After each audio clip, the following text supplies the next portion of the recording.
The Closet, the Aftermath of War. My name is M. People love the warrior during the battle. They praise the discipline, the sacrifice, the resilience, the calmness under pressure. But nobody talks about what happens after the war ends. Because for some people, it never does. You adapt to environments most people would collapse inside: war, law enforcement, emergency medicine, violence, death, chaos. Human suffering repeated so often that your nervous system stops recognizing peace as normal.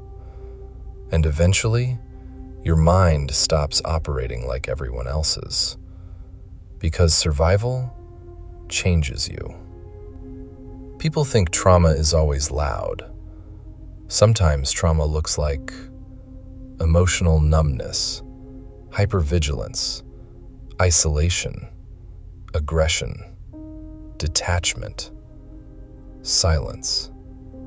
Sometimes trauma looks like someone sitting alone in a room, trying to convince themselves they are safe, while their body refuses to believe it. That is the aftermath of war. The problem is, people expect you to return home exactly the way you left. Smile normally, sleep normally, react normally, love normally. As if the human nervous system can repeatedly experience chaos without adaptation. But adaptation is survival. You learn to scan rooms automatically, identify threats instantly, recognize panic immediately, understand how fragile life actually is.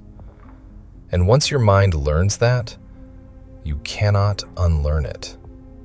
That is why some people struggle after high-friction environments, because they spent years surviving places where hesitation meant death, then suddenly get placed back into environments that cannot understand why they are still operating at war speed.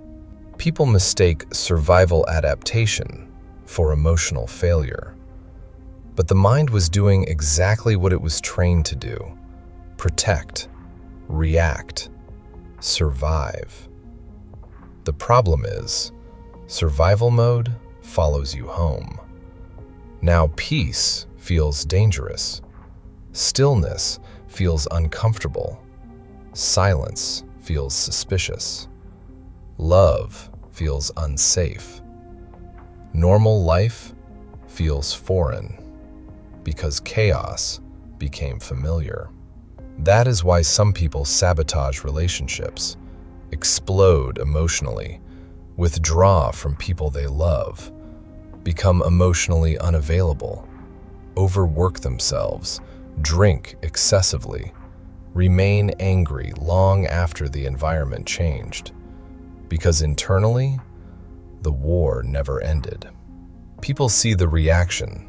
They do not see the pressure behind it, the sleepless nights, the dead bodies, the screams, the funerals, the guilt, the hypervigilance, the years spent carrying responsibility nobody else could understand. Pain changes behavior. And sometimes, the person reacting harshly is not trying to hurt anyone. Sometimes, they are drowning internally while trying to appear functional externally. That does not excuse destructive behavior, but understanding pain explains where behavior begins. Because if you never understand the wound, you will only judge the scar. The most dangerous part of the aftermath is this: many warriors survive the environment, but lose themselves after leaving it. Because nobody prepared them for peace. Nobody taught them how to reconnect emotionally after years of emotional armor. Nobody taught them how to stop scanning for threats. Nobody taught them how to exist once the mission disappeared.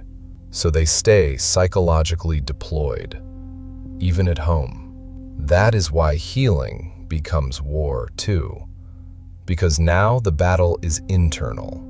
The memories, the guilt, the anger, the grief, the exhaustion, the identity crisis, and the terrifying question underneath all of it: who am I without the war?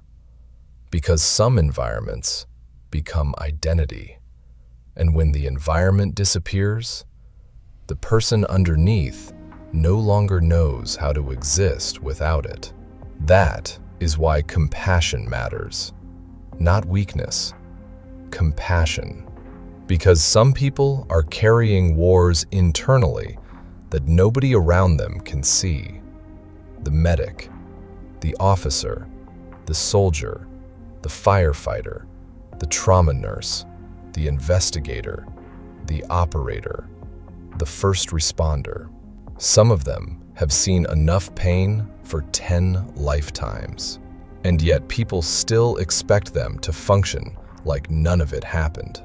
The aftermath follows them home, into relationships, into sleep, into parenting, into intimacy, into silence, and sometimes into darkness. That is why this episode exists, not to glorify suffering, to expose it. Because healing begins the moment people stop pretending the war did not leave scars. Some wounds do not bleed externally.